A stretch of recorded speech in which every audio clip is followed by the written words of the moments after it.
Another day, another talk update as an 8 a.m. PST, June 27th. 95 L is becoming well organized. It has a pretty well defined LSC, but it's facing some easterly shear convection off to the east. But during the next 24 to 36 hours, you're going to be dealing with this. But I expect slow organization, potentially a taco storm by this weekend, and definitely by early next weekend. I think the AC is right. Let's say 70% during the next 7 days. This thing has great model support, but it's going to be dealing with some easily shared during the short term. Here's the broader image of this system. Clearly, very well organized, nice, really nice shape. We got some SL out to the north, which could also slow it down. But once it gets around 40 to 50, I think it's going to develop almost certainly. Here's 94 becoming a little bit organized, but only has another day or two. But you can definitely see some arcing there.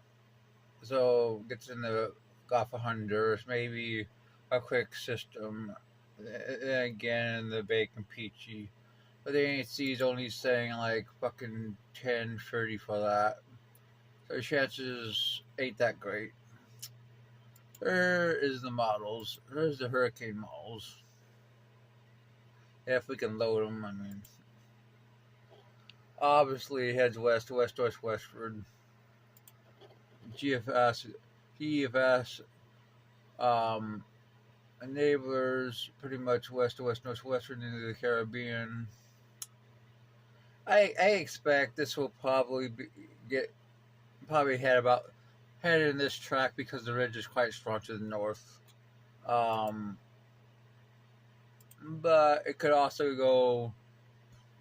It could also, in long term, find a weakness over the eastern United States and head into it and become a threat to the Gulf Coast. So anywhere from Mexico to the Carolinas needs to watch this. I mean, but I'd put my weight on more of the Western Gulf if I had the bet right now. The 10 models are quite strong. I mean, Cat 2, even Cat 3. I mean, they show tropical storm in about 24 to 36 hours. I mean, I think it's possible. Looking at the image of it, then most of the models taken into hurricane range in about 72 hours. And to be honest, I think it's pretty likely. Here's the GFS at 36 hours.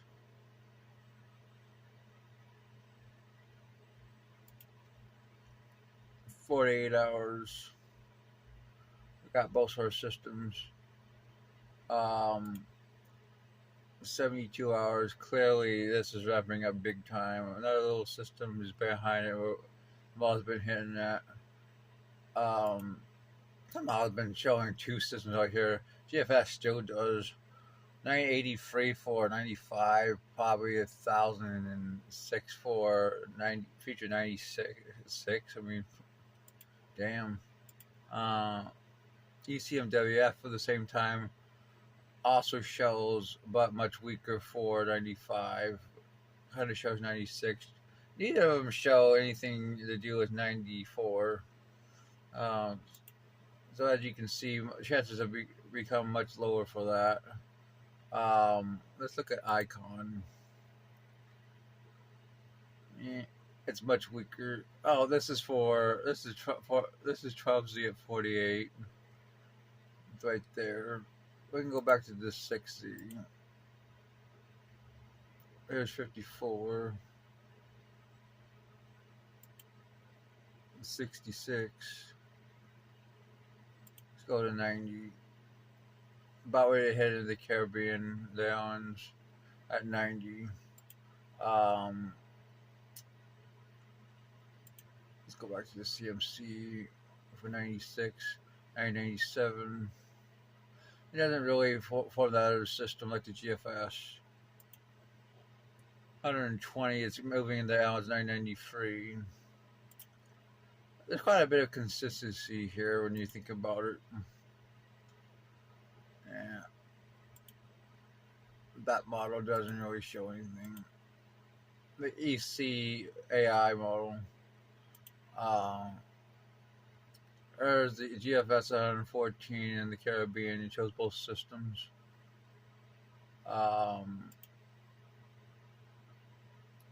yeah, let's go further in the future. 168. Moving. It's also Cuba. We're actually at our first system in the Eastern Pacific at this point, off Mexico, which we're going to have to watch. That would be interesting. It would be literally tied for the latest system ever to form.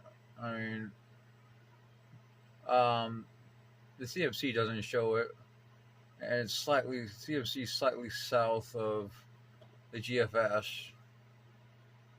Yeah. Well, anyway, let's look further in the future. 216. It's in the Gulf of Mexico. I mean, yeah, seriously, I think chances are pretty good this goes in the Gulf of Mexico, but I think it heads more into the Western Gulf. Um, CMC is south of the Yucatan Peninsula. That's as far as we're gonna go out right now. As you can see,